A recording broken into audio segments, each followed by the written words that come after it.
After a hilariously long time, Luffy and Zoro finally reunite, and Luffy has brought his favorite sword buddy a gift, the cursed blade, Nidai Kitetsu.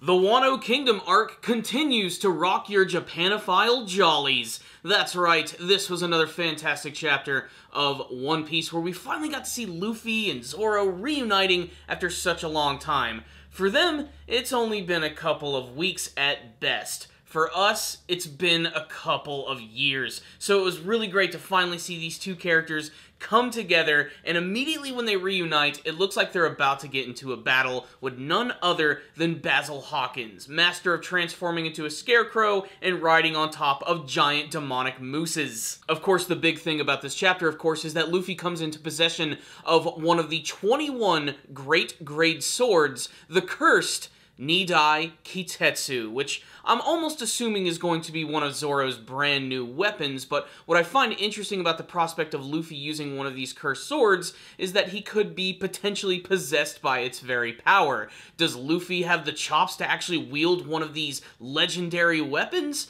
We're gonna have to wait and find out, but he actually ends up getting the blade from Hitetsu, who is the swordsmith Tengu and the master of Otama. Now, Hitetsu seems to have a big problem with pirates, thus he doesn't really trust Luffy all that much, but he unfortunately has to allow Luffy to take Otama into Kaido's territory so that she can be healed. But before that happens, we actually get a little bit of backstory on what Otama and Hitetsu's relationship to Ace is, because that was kind of a pretty big cliffhanger at the end of the last chapter. I mean, it's been implied that Ace has been to this island before, and luckily it was on good terms. You see, originally Otama, Hitetsu, and all these other people lived in this village, which was known as Braided Village, and that's because all of the hats look like braided hats. That's just kind of the theme of the entire place. And Ace and his pirates showed up one day, and they were suddenly attacked by all of the villagers, and they were tied up. Now, while the villagers were happy, they were also incredibly hungry. They didn't have a lot of food, and they managed to raid the pirate ship, take all of their food away, and Ace actually took all of this in stride. That's right, he even offered to get them dessert as well, and fast became friends with the citizens of the Wano Kingdom. In particular, a very young Otama who became very enamored with Ace and desperately wanted to join him on his pirating adventures. That's when Ace gave her the declaration that she needs to become a strong, bewitching ninja girl in order to join the crew, basically just installing a lot of dreams in her for the future. And, unfortunately, that was the last time that they would ever meet because, of course, unfortunately, Ace has been killed and is dead. Something that Otama or even Hitetsu refuses to believe at the moment, despite the fact that this has all been painfully clear in the news and the newspapers. Maybe they're restricted from getting this material, or maybe they're just being delusional. It's a really sad moment, but Luffy takes it upon himself to actually save Otama,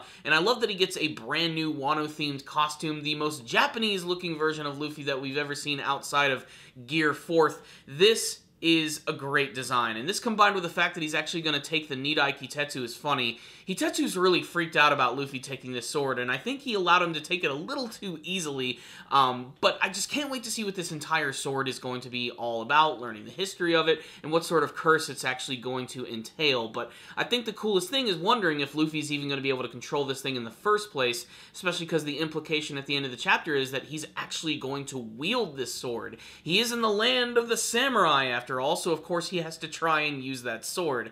And seeing him actually use a weapon is something that I've always wanted to see a little bit more of from Luffy. That being said, Zoro will always be our resident swordsman.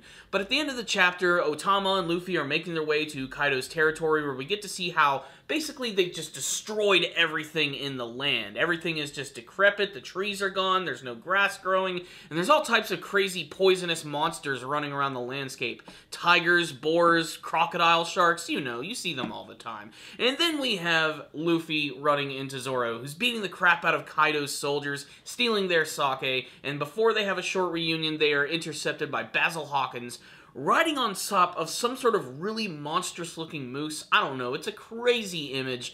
But Luffy and Zoro prepare to fight, we get excited for the next chapter, and then you read in the final panel that it's going to be on break for 2 weeks. Why does this always happen? So what's the rundown on this chapter of One Piece? Absolutely love this one, mostly for the concept of the Nidai Kitetsu.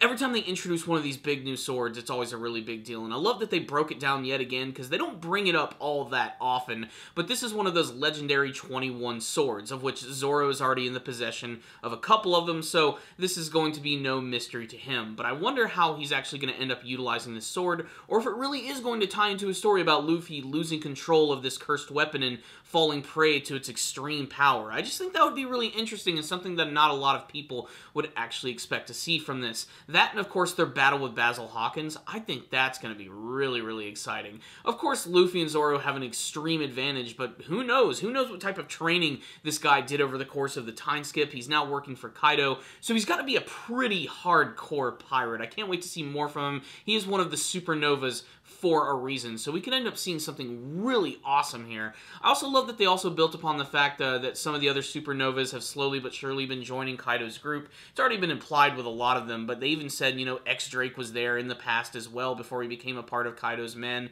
and X-Drake is a character I just desperately want to see again too. I mean, the guy transforms into a T-Rex. Who does not want to see more of this in action?